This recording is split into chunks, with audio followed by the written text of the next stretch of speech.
Assalamualaikum warahmatullahi wabarakatuh. Allahumma sholli ala Sayyidina Muhammad wa ala ali Sayyidina Muhammad. Makhluk yang datang itu adalah malaikat Jibril. Ia datang membangunkan Muhammad yang sedang tidur karena kelelahan. Jibril berkata kepada Muhammad, "Iqra', bacalah." Dengan hati yang masih rasa terkejut, Muhammad menjawab, "Apa yang harus saya baca?" Kemudian malaikat Jibril mendekat sehingga Muhammad merasa lemas. Jibril melepaskan dekapannya lalu berkata lagi, "Bacalah." Kejadian itu berulang sampai 3 kali. Kemudian setelah Muhammad berkata, "Apa yang harus saya baca?" barulah Jibril membacakan surat Al-Alaq ayat pertama hingga ayat kelima. Iqra' bismi rabbikal ladzi khalaq. Bacalah dengan menyebut nama Tuhanmu yang menciptakan. Khalaqal insana min 'alaq. Dia telah menciptakan manusia dari segumpal darah.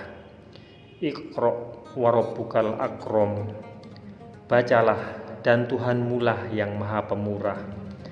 Allazi 'allamal bil qalam, yang mengajar manusia dengan perantaraan kalam.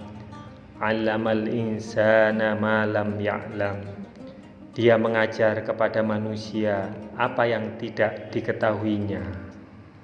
Setelah mengucapkan ayat-ayat itu, malaikat Jibril pun pergi meninggalkan Muhammad yang hatinya terhujam oleh firman Allah tadi. Muhammad mendadak tersentak sadar. Beliau terbangun dari ketakutan sambil bertanya-tanya dalam hati, "Siapa gerangan yang kulihat tadi? Apakah aku telah diganggu jin?" Beliau menoleh ke kiri dan ke kanan, tetapi tidak ada siapapun. Muhammad diam sebentar dengan tubuh gemetar. Beliau lalu lari keluar gua, menyusuri celah-celah gunung sambil mengulang pertanyaan dalam hati, "Siapa gerangan yang menyuruhku membaca tadi?" Mendadak Muhammad mendengar namanya dipanggil. Panggilan tersebut terasa dahsyat sekali. Beliau memandang ke cakrawala dan melihat malaikat dalam bentuk manusia. Muhammad tertegun ketakutan dan terpaku di tempatnya. Ia memalingkan wajah, tetapi di seluruh cakrawala, kemanapun beliau memandang rupa malaikat yang indah itu tidak juga berlalu. Di rumah, Khadijah tiba-tiba merasa khawatir dengan nasib suaminya. Beliau mengutus orang untuk mencari suaminya itu, tetapi tidak berhasil menemukannya. Sementara itu, setelah rupa malaikat menghilang, Muhammad berjalan pulang dengan hati yang sudah dipenuhi wahyu Allah.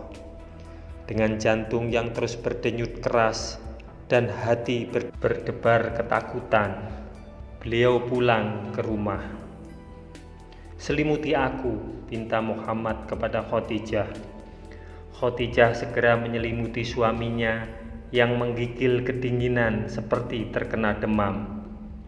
Setelah rasa takutnya mereda, beliau memandang Khadijah dengan tatapan mata, meminta kekuatan dan perlindungan.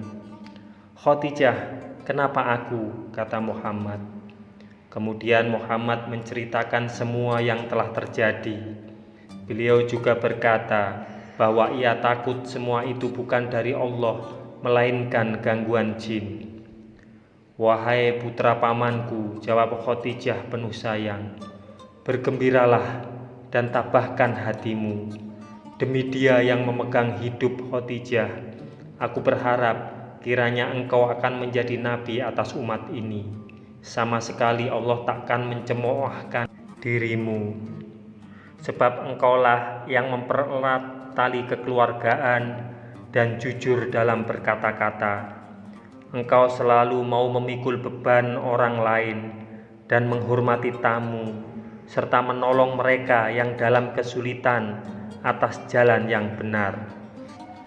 Kata-kata Khadijah itu menuangkan rasa damai dan tentram ke dalam hati suaminya yang sedang gelisah. Khadijah benar-benar yakin bahwa suaminya itu bukan diganggu jin. Beliau malah memandang suaminya itu dengan penuh rasa hormat. Muhammad pun segera tenang kembali. Beliau memandang Khadijah dengan penuh kasih dan rasa terima kasih. Tiba-tiba sekujur tubuhnya terasa amat letih dan beliau pun tertidur lelap.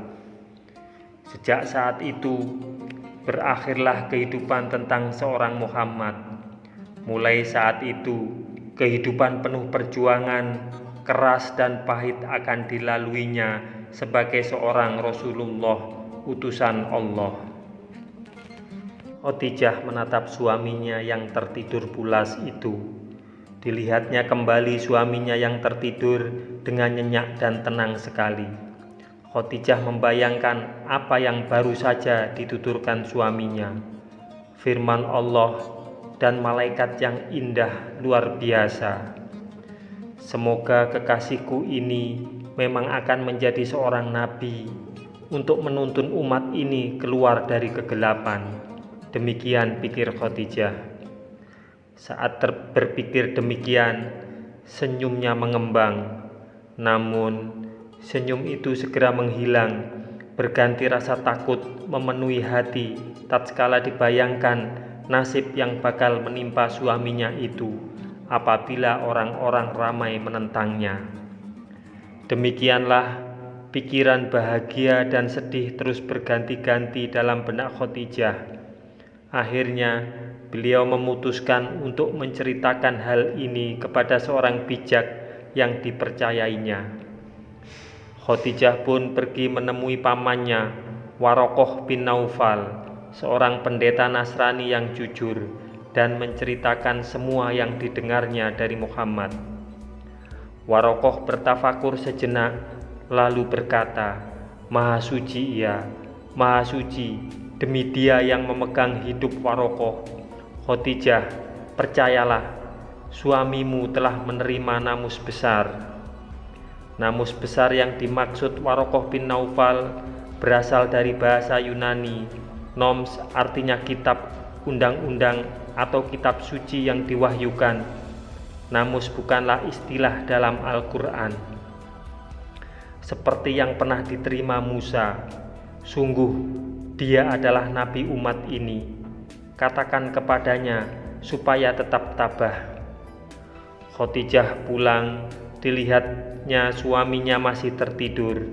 Dipandanginya suaminya itu dengan rasa kasih dan penuh ikhlas, bercampur harap dan cemas. Tiba-tiba tubuh suaminya menggigil, nafasnya terlihat sesak dengan keringat memenuhi wajah. Semoga kisah ini bermanfaat untuk kita semua. Wassalamualaikum warahmatullahi wabarakatuh. Mudah-mudahan kelak kita semua akan mendapatkan syafaat dari Nabi besar Muhammad sallallahu alaihi wasallam. Amin, amin, amin ya rabbal alamin.